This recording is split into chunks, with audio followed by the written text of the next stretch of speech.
Hello అండి, నమస్తే. Welcome back to our channel. ఎలా ఉన్నారు అందరూ? బాగున్నారా? నేనైతే బాగున్నాను. అలాగే మీ అందరూ కూడా బాగుండాలి అని మనస్ఫూర్తిగా కోరుకుంటున్నాను. ఇవాళ మన రెసిపీ ఏంటంటే, చాలామంది వడలు హోటల్ స్టైల్లో వేసుకోవాలి అని అనుకుంటారు.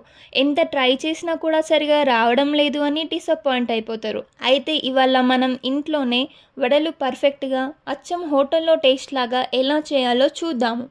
మనము వడలు చేసుకోవడానికి ఇలా 2 కప్పుల మినపప్పుని తీసుకోవాలి. ఆ తర్వాత ఈ పప్పులో వాటర్ పోసుకుని మంచిగా కడిగేసుకోవాలి.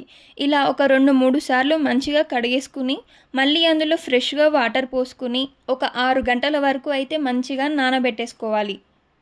మనం వడలు చేసుకోవడానికి ఈ పప్పును ఒక 6 గంటలు నానబెడితే సరిపోతుంది. పప్పు ఇలా మంచిగా నానిపోయింది కదా. నెక్స్ట్ ఇక ఈ పప్పుని మిక్సీ పట్టేసుకోవడమే. ఇలా మిక్సీ జార్లోకి పప్పుని మొత్తం తీసేసుకొని కొంచెం మాత్రమే వాటర్ యాడ్ చేసి మంచిగా మెత్తగా గ్రైండ్ చేసేసుకోవాలి. ఇప్పుడు ఇందులోకి తగినంత ఉప్పు అలాగే వంట సోడా వేసుకుని బాగా కలుపుకోవాలి. వంట సోడా మాత్రం ఎక్కువగా వేయొద్దు. ఎక్కువగా వేస్తే వడలు సరిగా రావు, ఆయిల్ వస్తాయి, నూనె మొత్తం పీల్చేసుకుంటుంది. పిండి మనకు ఇలా ఇంత కన్సిస్టెన్సీలో ఉండాలి. అందుకే గ్రైండ్ చేసేటప్పుడు వాటర్ కొద్దిగా మాత్రమే యూస్ చేయాలి. ఇలా పిండి ఇంత కన్సిస్టెన్సీగా ఉంటేనే మనకు వడలు పర్ఫెక్ట్గా వస్తాయి.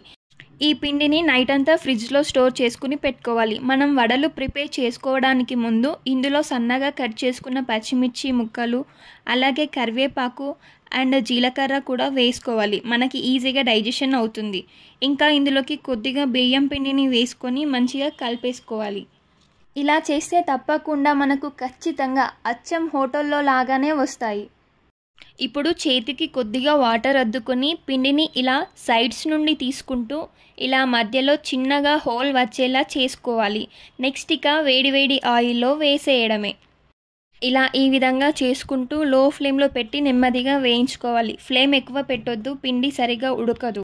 మనకు వడలు స్పాంజీగా మంచిగా రావాలి అంటే మధ్యలో ఇలా అటు ఇటు తిరగేస్తూ 2 వైపులా వేగనివ్వాలి.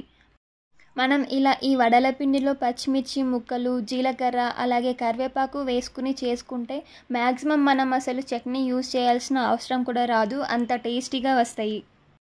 ఇవి ఇలా వేగేలోపు మీరు మాత్రం నా వీడియోకి ఒక లైక్ కొట్టండి. మీరు లైక్ చేయడం వల్ల ఈ వీడియో ఇంకొంతమందికి రీచ్ అవుతుంది.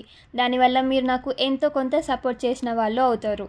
2 వైపులా చక్కగా వేగిపోయినాయి. హోటల్ స్టైల్లో లాగా స్పాంజీగా టేస్టీ వడలు చాలా ఈజీగా సింపుల్గా ఇంట్లోనే ప్రిపేర్ అయిపోయినాయి. మీరు గనక నా ఛానల్ని ఫస్ట్ టైం చూస్తున్నట్లు అయితే ఈ వీడియోని లైక్ చేయండి, షేర్ చేయండి, అలాగే మన ఛానల్ని సబ్స్క్రైబ్ చేసుకోవడం మాత్రం మర్చిపోకండి. మీకు టేస్ట్ ఎలా వచ్చిందో నాకు కామెంట్ చేయండి.